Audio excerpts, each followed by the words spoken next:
Hey guys, Paul here. Happy Wednesday. Hopefully you guys are all having a great week. I actually had 3 different Yu-Gi-Oh topics that I wanted to talk about, but they all felt like they weren't really enough for a full video. So I decided I'm just gonna talk about all 3 of them here, and then you guys can chime in on whichever ones feel relevant or important to you, or that you have something to say about in the comments. And maybe this could be a fun thing to do more often, because I have a lot of different little mini Yu-Gi-Oh opinions. I'm always like, is this enough for a video? I don't know. Anyway, okay, so the first thing I wanted to talk about is the state of reprint sets in Yu-Gi-Oh! Because it feels like it's getting a little bit weird. Now, I should preface this by saying I am, generally speaking, pro reprint in Yu-Gi-Oh! I think that you should do as much as you can to make the cards accessible for lots and lots of players, right? I think that any opportunity you have to reprint staples like Ash Blossoms, Imperms, Triple Tactics, Talents, Thrust, Pot of Prosperities, and Extravagance, extra deck cards like SP Little Knights, like a recent one, that stuff should be accessible to people. I think that's a good thing, and more players will appreciate just being able to play the cards instead of having to pay a bunch of money for them. However, it feels like with reprint sets, things are beginning to maybe trip on themselves somewhat. I think we have a lot of reprint sets every year now. It feels like maybe more than we've had in the past, although I guess I don't know. So basically, there's the Maze sets. So Maze of Mysteries, Maze of Millennia. Next year we're getting Maze of the Master. That's supposed to have the Odeon cards, for instance. We also get the Battles of Legend sets every year. Those are usually around the summer, although they've kind of been bouncing around somewhat with when they release them exactly. But those typically give us some animation chronicle stuff from Japan in addition to reprints, right? And then you get things like the tins that come out every year. Those have been in a bit of a downward spiral, it feels like, in recent years. They've taken out the promos, they're making the set sizes so big. And then also the rarity collections have become kind of a normal staple of Yu-Gi-Oh reprint sets. We got Rarity Collection 2 last November, we got Rarity Collection 1 last November, Rarity Collection 2 this April, and now we're getting Quarter Century Bonanza. And something that I've kind of started to notice with these reprint sets is it feels like they have to sort of almost compete with each other in a way that is maybe a little bit unproductive. So in order to make a reprint set be enticing to buy, you have to have some highly demanded reprints in it. But you don't want to put all the good reprints in it, if you're Konami that is, because you need to save some reprints for the next thing so that that's exciting. So a really good instance of this might be with the tins. Last year, I remember that the reprints in the tins were mostly archetype cards. There was the Bestials, there was the Kashtira cards, but they saved some of the staple cards that people might have wanted reprinted for Rarity Collection 1. And similarly, this year, it feels like the tins, once again, had some pretty nice reprints, but the set size was big, so it was hard to get them. And now we're going to see some of those same reprints actually in the Quarter Century Bonanza, which sort of feels like it invalidates the existence of the tins. If you bought these tins and you're struggling to get an SP Little Knight or Triple Tactics Thrust or a Bonfire from them, then Quarter Century Bonanza feels like it might just be the more practical way of getting some of those cards. And that is worrying because it makes me think, well, okay, what's the point of the tins anymore? And I'm not saying that they should necessarily axe the tins entirely. I feel like the tins as a concept are a staple in Yu-Gi-Oh! Just culture, tins every year, having promos and cool monsters in the front. But it does feel like they have lost some of that star power and that individuality. And this happens in other cases too. Sometimes it's okay, maybe this card would be really cool to see in Battles of Legend, but they're not going to put it in Battles of Legend because they already put it in Maze of whatever, and it's so on and so forth. So I'm kind of mixed on how Konami's handling these reprints. I think it's good that they're reprinting cards. That's obviously a net win. But I do think that if a reprint set just feels like it's having to hold back so that the next reprint set is seen as better, then maybe you just have fewer reprint sets, and the ones that you do have just make the stuff easier to get. I'm not exactly sure where I'm going with here, but I would love to hear people's thoughts on it. Okay, second thing is I've noticed a big influx of celebrity presence in Yu-Gi-Oh! I say big, it's not really all that big, but just in the last few months, we have seen Noah Lyles, the Olympic runner. He's not, it's technically a celebrity up until when he actually, competed in the Olympics and won. But still, it's a big deal because he showed off some Yu-Gi-Oh cards, saying oh, I like Yu-Gi-Oh, and Konami sent him, this prize package, care package thing. And it was kind of cool because it got the mainstream eyes and press on Yu-Gi-Oh, if only for a brief moment. But that's not actually the only example.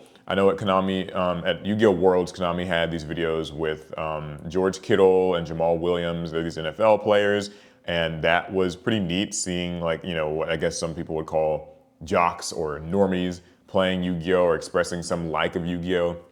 It's especially pretty cool for Jamal because like he actually plays Master Duel and like played the Snake Eye deck, and so he like knows what's up. Like he actually does, you know, play in the game. I think that's pretty neat. There's also the Zayn Malik Shadow Duelist thing in Master Duel, which I thought was an interesting initiative, kind of like unmask the Shadow Duelist, and you know, like that was neat. Zayn Malik being from One Direction, and they're even doing another Shadow Duelist campaign right now with a new Shadow Duelist named Axel. So far, it seems like he, you know, is someone who's played guitar. We're just getting like clues right now. The tournament's going to be sometime in November, and that's when we'll find out who it is. So these celebrity Yu-Gi-Oh endorsements are pretty cool. I think that it's clearly something that Konami is like trying right now. Like they want to see if involving higher profile people that the mainstream would recognize in Yu-Gi-Oh can be beneficial in some way in like spreading the brand and maybe making people want to play Yu-Gi-Oh or something. I think that their heart's in the right place, but so far nothing really seems like it's stuck.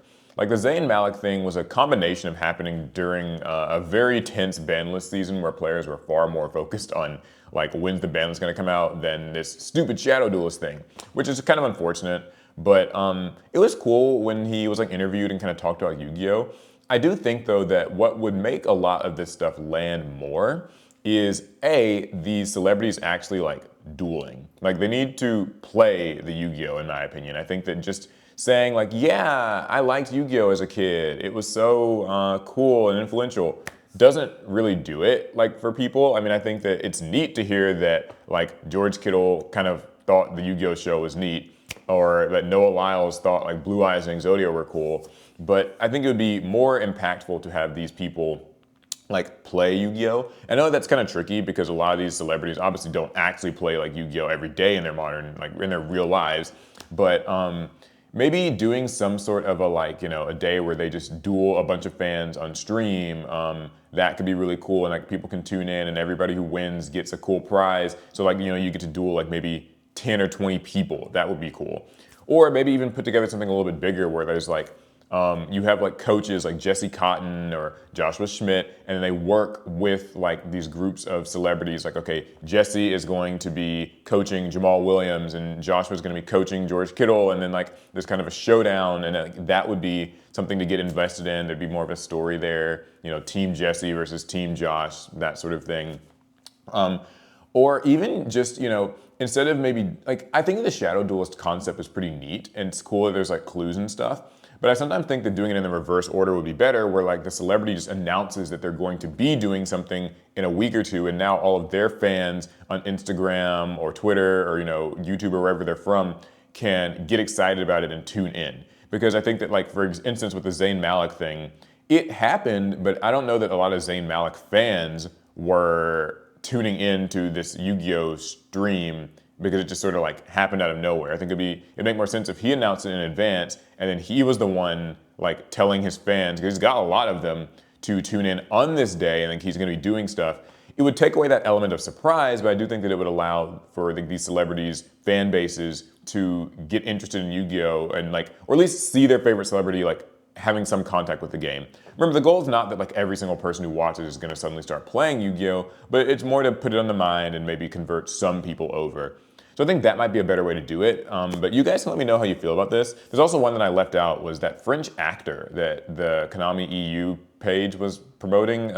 This French actor, I don't remember his name and I don't want to butcher it, but he like revealed some of the cards for the Quarter Century Bonanza in this like photo shoot thing. Like he just did that kind of these photos, and you know, I guess he's supposed to be like an attractive male French actor, and so he probably has fangirls or something. I don't know, but he showcased some of the like retro cards that are going to be in Quarter Century Bonanza. It was on Instagram. It was a thing. It was kind of bizarre. I'm not really sure. Anyway, and the last thing that I have noticed is there's this increased emphasis by Konami on retro Yu-Gi-Oh products.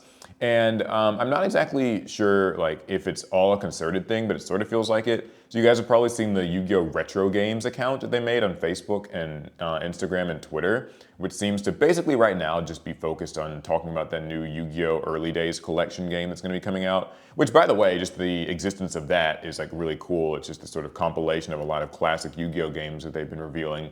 I think that's great. I think a lot of people will pick that up just to kind of relive some nostalgia.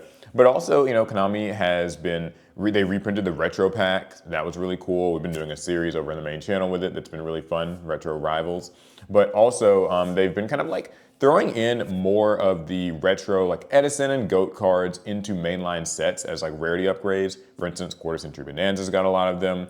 They've been reprinting Light of Destruction and the Realm of Light structure deck, which like those are more misses to me. I don't really think they're great value to be buying today, especially because like some of the reprints that you might have wanted from that set, like a Substitute, for instance, are just getting put in Quarter Century Bonanza anyway. So like, I don't know, and the structure deck's from like 10 years ago, so none of the cards are useful. But I don't know, it seems like they're kind of trying to use a little bit of nostalgia to cater to that crowd more, give it more of a dedicated lane of like nostalgic retro cards and products and games.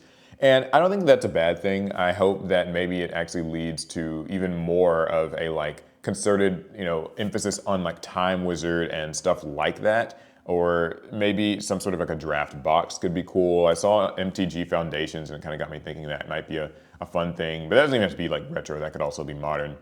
Anyway, I don't know. It just seems like it's something that Konami is doing a little bit more of than they normally do. So there could be something brewing there. Anyway, okay, that's the video. Those are my 3 Yu-Gi-Oh topics. I want to hear what you guys have to say about any of them, really. What do you think? Which of these 3 Yu-Gi-Oh things do you care the most about? Have you noticed anything that I haven't noticed? What do you think Konami's planning? What are they cooking? Yeah. Okay, anyways, hopefully you guys enjoy the rest of your day. Make sure that you drop a like if you enjoy this sort of thing. Let me know if it's something that I can maybe do every week, just with mini Yu-Gi-Oh topics. And subscribe if you're not already, because we're almost at 100,000 subscribers on this channel, which is kind of crazy. I didn't think they would ever get that way, but it'd be cool. I would love to get that silver YouTube play button. All right, enjoy the rest of your week, guys. See you in the next one. Fast turn.